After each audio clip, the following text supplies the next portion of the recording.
The night sky above Lake Titicaca is unlike any other on Earth. High in the Andes, where the air is thin and the stars look close enough to touch, the water below reflects the heavens like a giant, black mirror. It is here, nearly 12,500 feet above sea level, that one of the most enduring mysteries of human history quietly waits beneath the surface, a mystery that has the power to rewrite everything we think we know about civilization itself.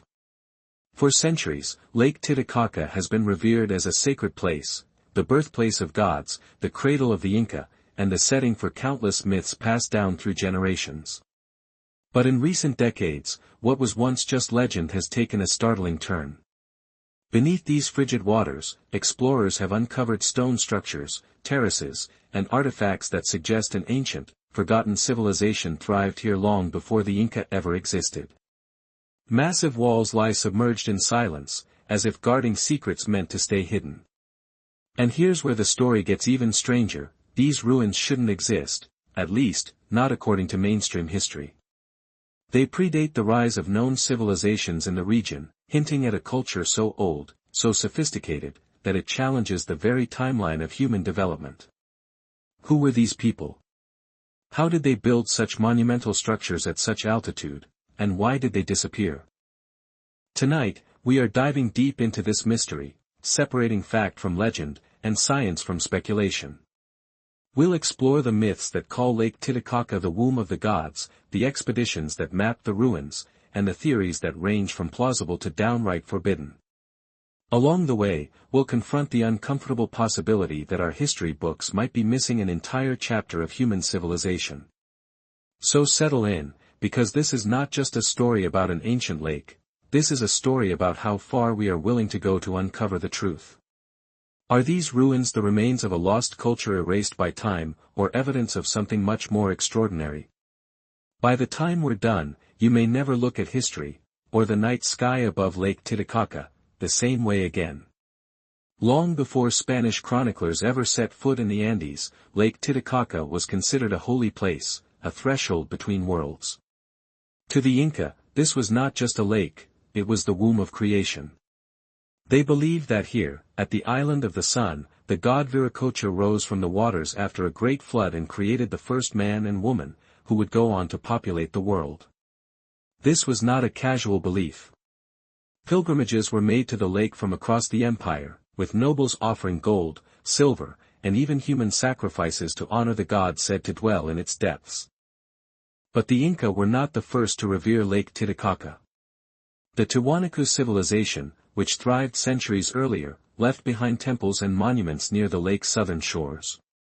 Their most famous site, Puma Punku, is home to megalithic blocks so precisely carved that modern engineers still debate how they were cut. The Tiwanaku saw the lake as a cosmic axis, a place where the heavens touched the earth. According to their mythos, the sun and moon themselves were born from these waters, lighting up a world that had been shrouded in darkness. Legends from the Aymara people speak of beings who lived before the dawn of the current world age, a golden race destroyed by divine wrath. The lake, they say, was both their home and their tomb. It is these myths that lend a haunting resonance to the ruins now lying silent beneath the water. Were these stories merely allegories, or memories of real cataclysms witnessed by ancient eyes? Spanish conquistadors, hearing these tales, dismissed them as pagan superstition, but not before looting sacred sites, melting golden idols, and burning records that might have offered clues. What little survived was preserved in oral tradition, passed down from generation to generation, a whisper of something older than history itself.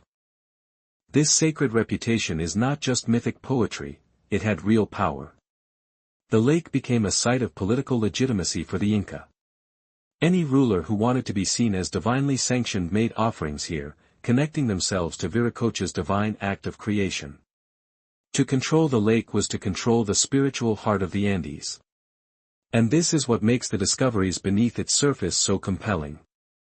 If the lake was revered as the birthplace of gods, what does it mean that we have found stone temples, roads, and terraces submerged in its depths?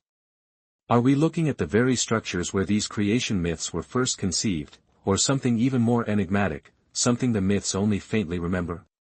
For centuries, Lake Titicaca's mysteries remained the stuff of legend. Fishermen whispered about strange shapes visible in the shallows during seasons when the water level dropped, and locals told stories of sunken cities lying in the lake's cold, blue heart. But it wasn't until the late 20th century that anyone dared to go looking. In the year 2000, an international team of Bolivian and Argentine researchers, working alongside Italian underwater archaeologists, launched one of the most ambitious explorations of Lake Titicaca ever attempted.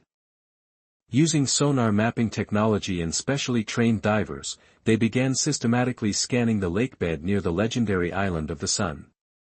What they found stunned them. Beneath 30 feet of icy water, they discovered the unmistakable outlines of man-made structures, massive stone walls, agricultural terraces, and what appeared to be a ceremonial complex nearly the size of a football field. Some of the walls were perfectly straight, others forming enclosures that looked eerily like courtyards. There were roads, paved with large stone slabs, disappearing into the gloom as though they had once led somewhere important. Artifacts were retrieved from the site, pottery shards, carved stone figurines, and offerings made of gold and lapis lazuli. One diver reported finding a carved idol with wide, staring eyes, a piece that may have been used in rituals to honor Viracocha, the creator god. The divers described a profound, almost spiritual feeling as they swam among the ruins, as though they were intruding on a place that had been sealed off from the living world for millennia. What made the discovery so astonishing was not just the size of the structures but their apparent age. Preliminary dating suggested that some of the artifacts could be up to 1,500 years old, predating the rise of the Inca Empire. If confirmed, this would mean that a highly organized society existed on the shores of Lake Titicaca long before the people we credit as the builders of Andean civilization. As word of the discovery spread, journalists began calling the site the Atlantis of the Andes. The comparison was irresistible, a city swallowed by water, forgotten by history, now revealed to modern eyes. But while Atlantis remains a myth, this site was tangible. Divers could touch its stones. And yet, the findings raised more questions than they answered. If these ruins had once stood on dry land, what cataclysm had caused them to sink? Was it a slow rise in lake levels over centuries, or a sudden, violent event that forced the inhabitants to flee? If they fled, where did they go? Some experts suggested that shifting tectonic plates could have caused localized subsidence, dragging the settlement beneath the waterline. Others argued for a massive flood event, a possibility that eerily mirrors the ancient legends of a world-destroying deluge sent by the gods. Despite these tantalizing clues, the site remains largely unexplored. Funding for underwater archaeology is limited, and much of Lake Titicaca's secrets are still locked away under mud and silt. But the small glimpses we have are enough to hint at a once thriving community that vanished, leaving behind only these ghostly structures as silent testimony. And this is where the mystery deepens. Were these ruins the work of the Tiwanaku, the lake's most famous ancient civilization, or of an even older, more advanced culture that has no name in our history books? If so, what happened to them? The discovery of submerged ruins beneath Lake Titicaca should have been a world-shaking revelation, the kind of find that fills textbooks and dominates headlines. But what happened next was strangely muted. A few articles appeared in international newspapers, a handful of interviews aired on regional television, and then, silence. No major documentary series. No sweeping museum exhibitions. No dedicated research institute springing up overnight to study the ruins. For something so extraordinary, the world seemed oddly reluctant to talk about it. Archaeologists who did speak publicly were careful with their words. Some described the site as important, but stopped short of calling it revolutionary. Others suggested that the walls might simply be collapsed natural formations, a geological coincidence. This explanation, however, was difficult to reconcile with the presence of clearly worked stone blocks, roads, and ceremonial artifacts. Independent researchers and alternative historians, however, were not so cautious. They argued that what had been found beneath Lake Titicaca could rewrite the entire timeline of civilization in South America. If these ruins were as old as some evidence suggested, they could predate the Tiwanaku culture by centuries, perhaps even millennia. That would mean sophisticated urban development existed in the Andes long before we believed humans were capable of such feats. And that is where things get uncomfortable. Academia has long held a certain picture of human history, a timeline where agriculture appears around 10,000 years ago, city building much later, and advanced civilizations relatively recently. But discoveries like those in Lake Titicaca threaten to push back those dates, implying that human culture may have risen, and fallen, many times before. This idea, sometimes called forbidden archaeology, is controversial for a reason. It doesn't just challenge specific facts, it challenges the entire framework of how we think about human progress. And in many cases, such ideas are dismissed outright, branded as pseudoscience or conspiracy. Yet one has to wonder, why the hostility? Why do certain discoveries seem to vanish from public discourse? Researchers who have tried to investigate the site further claim they've faced bureaucratic obstacles, denied permits, and even quiet pressure not to pursue their work. Some have suggested that local politics play a role. After all, the Bolivian government carefully controls archaeological research around Lake Titicaca, partly to protect heritage sites, partly to manage tourism narratives. But others hint at something deeper, the fear of rewriting history. If these ruins prove that a highly advanced culture existed here long before the Inca, then much of what we think we know about the Americas before Columbus would need to be revised. This would force uncomfortable questions about where civilization truly began, and whether we've been underestimating our ancestors all along. And this tension between silence and revelation fuels the mystery further. Is the lack of information simply due to logistical and funding problems, or is there an intentional effort to suppress what was found? Whatever the answer, one thing is clear, the ruins beneath Lake Titicaca are more than just stones in the mud. They are a challenge to the established narrative.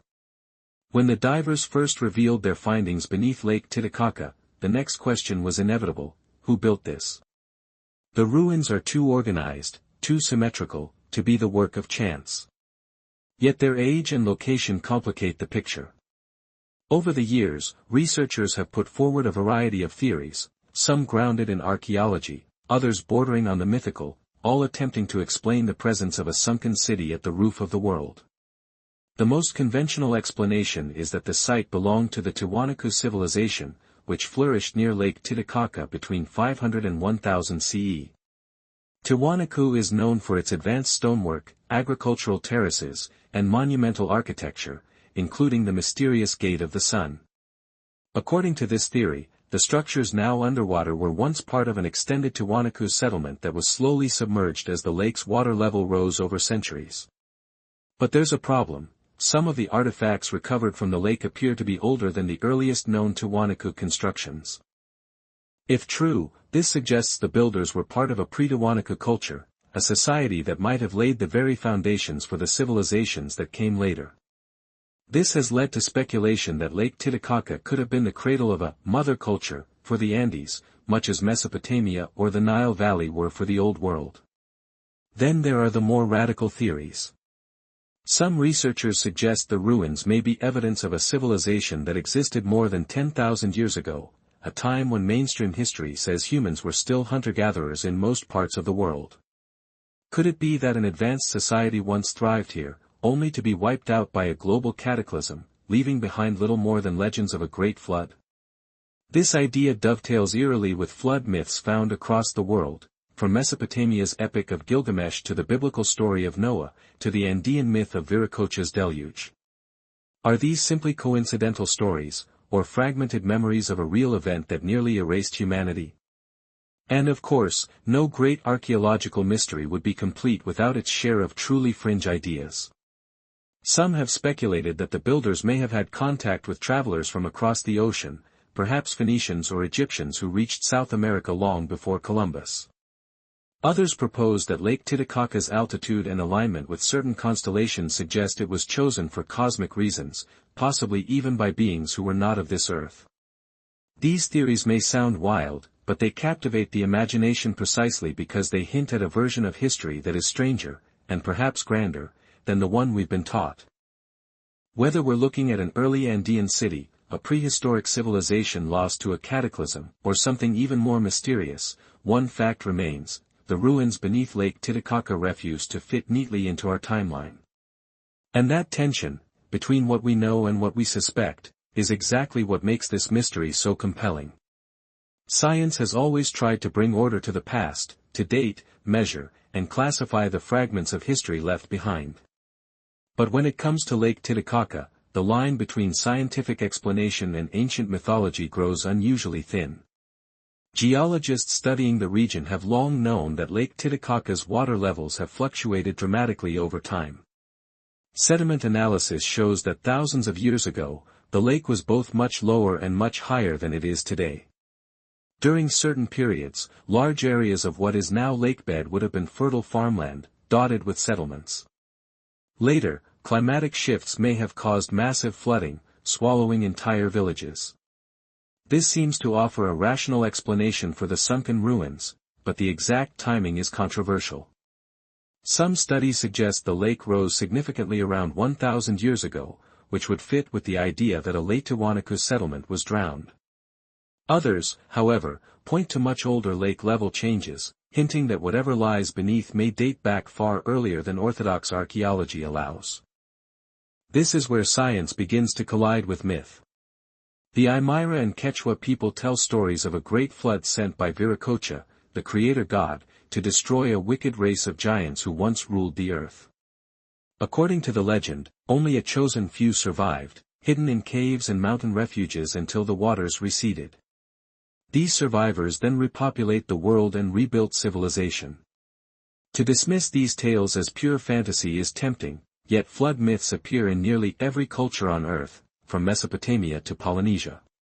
Could they be distant memories of real cataclysms encoded in story form?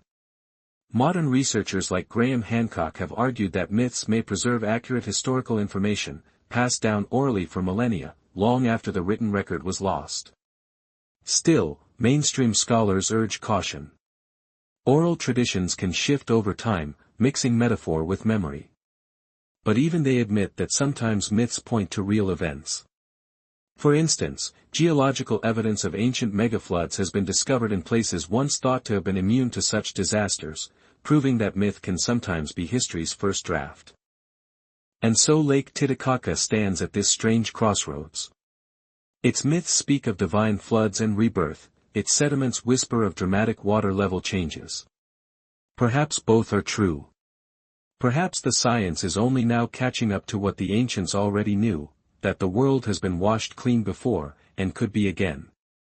If the ruins beneath Lake Titicaca hint at a lost civilization, the artifacts pulled from its depths bring that civilization eerily back to life. Some of these discoveries are what archaeologists might expect: pottery fragments, tools, ceremonial objects, but others are far stranger, and much harder to explain. Divers have reported finding golden idols shaped like strange, wide-eyed figures that don't match known Incan or Tiwanaku iconography. One idol appears to show a humanoid being with elongated features, wearing what some interpret as a headdress, others say it looks like a helmet. Small offerings of lapis lazuli, seashells, and carved stone figurines have also been discovered, many of them placed deliberately as though part of a ritual.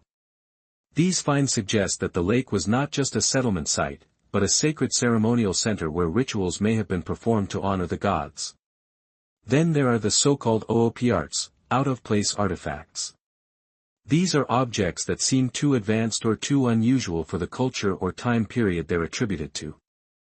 Some researchers claim that fragments of metal tools recovered from the lakebed show signs of sophisticated smelting techniques, possibly even alloys that were thought to be unknown in pre-Columbian South America. Most controversial of all are the carved stones with geometric patterns so precise they appear machine-cut, sparking debates about how such craftsmanship could have been achieved with the tools available over 1,000 years ago. Mainstream archaeologists argue that these features can still be explained by expert stonemasonry, but alternative researchers insist they point to a level of technology that doesn't fit the accepted narrative. Even more puzzling are artifacts found around the lake rather than within it, depictions of strange, boat-like objects carved into stone, and textiles that seem to show star maps or constellations not visible from the Andes today. Could these be symbolic representations of the heavens, or records of a sky that looked different thousands of years ago? Each artifact adds another piece to the puzzle, but also deepens the mystery. Are these remnants of a lost high culture whose knowledge vanished with them, or are we seeing ordinary objects through the lens of modern imagination? Whatever the answer, these artifacts force us to confront an uncomfortable possibility, that the people of Lake Titicaca may have been far more advanced, and their world far stranger, than history has told us. For a discovery of this magnitude, the global response has been curiously quiet. One might expect headlines proclaiming "Lost Civilization Found Beneath Lake Titicaca," or international teams rushing to excavate the site. Instead, the story barely made a ripple in mainstream media, and what little coverage it received quickly faded from public conversation. Part of the reason lies in politics. Lake Titicaca sits on the border of Bolivia and Peru, two nations that closely guard their archaeological heritage. Excavations require government approval, and both countries have strict laws to protect sacred indigenous sites. Officials have to balance the need for preservation with tourism, and acknowledging a discovery that could rewrite history risks opening a floodgate of new questions, questions that might challenge national narratives about who built what and when. There is also an economic angle. Lake Titicaca is one of South America's most important tourist attractions, marketed as a place to experience living Inca culture. If ruins beneath the water suggest an even older, more mysterious civilization, the narrative becomes complicated. Tourism boards prefer a simple story, one that visitors can easily digest, not a controversial one that might require reinterpreting centuries of history. Religious factors may also play a role. The Catholic Church historically sought to suppress indigenous cosmologies, replacing them with Christian narratives. A discovery that seems to validate ancient flood myths or divine origin stories could reignite interest in pre-Christian belief systems, which might be viewed as spiritually dangerous by conservative factions. And then there's academia itself. If these ruins turn out to predate known civilizations, entire archaeological timelines would need revision. Careers have been built on the idea that Tiwanaku was the earliest major Andean culture, challenging that could threaten reputations, funding, and long-held theories. Whether by design or by inertia, the result is the same: the site remains understudied, its mysteries left to languish in silence. It's as if the world has collectively agreed to look away from a discovery that could change everything. But history has a way of resurfacing. The longer these questions go unanswered, the louder they seem to whisper from beneath the waves. If the ruins beneath Lake Titicaca truly belong to a civilization older than Tiwanaku, the implications are staggering. It would mean that high-altitude urban development, complex agriculture, and ceremonial architecture existed in the Andes far earlier than historians currently believe. Our timeline of human progress, carefully laid out in textbooks, would need to be pushed back, perhaps by centuries, perhaps by millennia. This forces us to reconsider one of the most basic assumptions about civilization, that it arose in just a handful of cradles: Mesopotamia, Egypt, the Indus Valley, and China, before spreading outward. Lake Titicaca suggests something different. It suggests that humanity may have taken multiple, independent leaps toward civilization, developing sophisticated societies in places once thought too remote or inhospitable for early urban life. The discovery also raises unsettling questions about the fragility of human achievement. If an advanced culture really did exist here, where did it go? Was it destroyed by climate change, tectonic shifts, or some other cataclysmic event? And if so, how many other civilizations have been erased in similar ways, leaving behind only fragments for us to stumble upon thousands of years later? This possibility ties into a growing body of evidence worldwide that hints at a deeper and more complex human past than we have acknowledged. Megalithic sites in Turkey, submerged temples off the coast of India, massive stone structures in the Pacific, all of these suggest that advanced building and cultural sophistication may have appeared, vanished, and reappeared multiple times throughout prehistory. If Lake Titicaca is part of this pattern, it may represent one of the clearest examples of an entire chapter of history being wiped away. And perhaps most intriguingly, it may hold lessons for us today. Climate change, rising waters, and societal collapse are not new phenomena, they are recurring cycles. The people who once lived around Lake Titicaca may have faced challenges we are only beginning to understand. For some, this is a thrilling prospect, a chance to rewrite the story of human progress and recognize that we may have underestimated our ancestors. For others, it is an uncomfortable one, because it forces us to admit that what we call history might only be a small fraction of what truly happened. In the end, these submerged ruins may serve as a mirror, reflecting both the heights humanity can reach and the ease with which it can all be lost. As the last rays of the sun fade over Lake Titicaca, the surface of the water becomes an obsidian mirror, reflecting 1,000 stars. Somewhere beneath that stillness lie the ruins of a forgotten world, silent, patient, waiting for us to ask the right questions. We may never know the names of the people who built those walls, or the prayers they whispered in their temples, but their presence can still be felt. They left us a riddle carved in stone, one that dares us to look deeper, both into the past and into ourselves. What if everything we know about human history is just the tip of the iceberg? What if entire civilizations have come and gone, leaving behind only faint traces in myths and scattered ruins? If Lake Titicaca holds the memory of a lost society, how many other lakes, seas, and deserts still hide their secrets beneath sand or silt? The story of Lake Titicaca is more than an archaeological curiosity, it is a reminder that history is not static. It is alive, changing with every discovery, every excavation, every diver who dares to descend into the cold, dark waters. Each new find has the potential to shake the foundations of what we think we know about where we came from. And perhaps that is why this mystery is so captivating. It invites us to question, to explore, to refuse to accept the neat and tidy answers offered by textbooks. It whispers to the part of us that longs for wonder, the same part that stares up at the night sky and wonders what other worlds, what other histories, might be out there waiting to be found. So the next time you see an image of Lake Titicaca, serene, timeless, perfectly still, remember what lies just out of sight.